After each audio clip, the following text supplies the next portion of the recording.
Me 35 male with my wife 36 female 12 years married.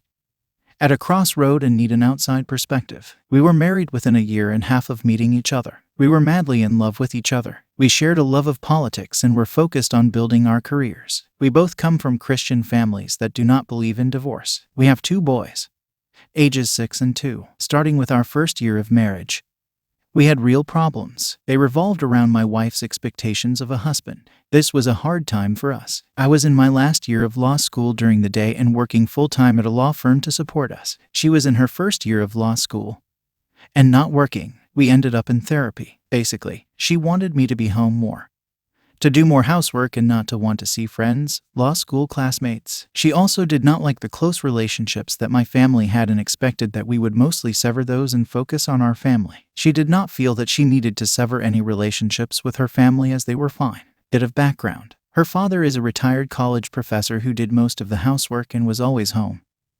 Her mother was a middle school teacher. My parents were both attorneys. After we worked through this, we had a series of further fights that required a therapist to help us work through the issues, including where to live, whether I would attempt to enter politics. It is a family tradition and I agreed to not seek office, whether I would spend time with friends without her, whether I would continue to hunt, fish, etc. We have been in therapy off and on since then. Fast forward a few years and she was diagnosed as FBPD, a mild case. This diagnosis occurred after our second child was born. She also has a paralyzing fear that I will leave her. Note: I have never made this threat. Slowly over time, she has effectively run off any of my friends. By our third year of marriage, she was working hard to sever any friendships that I had with anyone that was not her friend first. She would find a reason to dislike them and then hound me about it, refuse any invitation from that friend, and refuse to include them on anything we were doing. We have also discussed this at therapy. To this day, we see friends, basically her friends or her family, one every 6-8 weeks, and it always engenders a fight between us beforehand.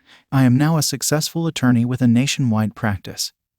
I generate enough work to keep 12 attorneys plus staff busy and still litigate cases myself. I am also an adjunct professor at a top 25 law school and serve on various boards, committees as part of my client development. Unfortunately, I am required to travel to do my job. Some years it is 30 nights away.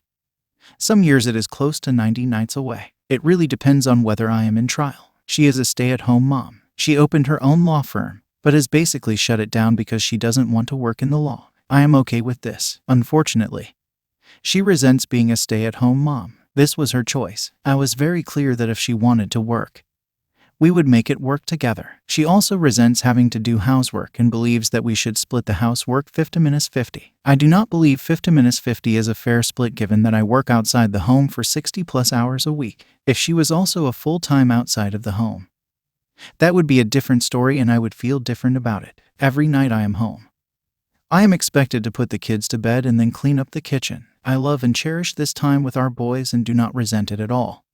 However, there are a few nights a year when I ask if she can do it because I am simply exhausted. She will rarely take me up on my request. I wake up with the boys every morning when the first one gets up.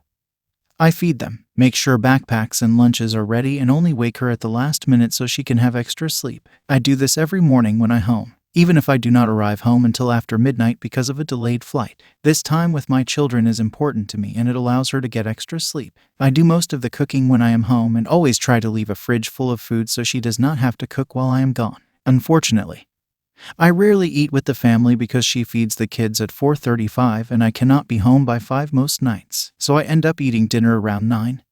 Alone. She holds it over my head that I do not join them for family dinner. But it is impossible to make dinner at 5 if I do not get into the office until 9 because I drive our oldest into school every morning I am home. We go in and out of a dead bedroom, basically.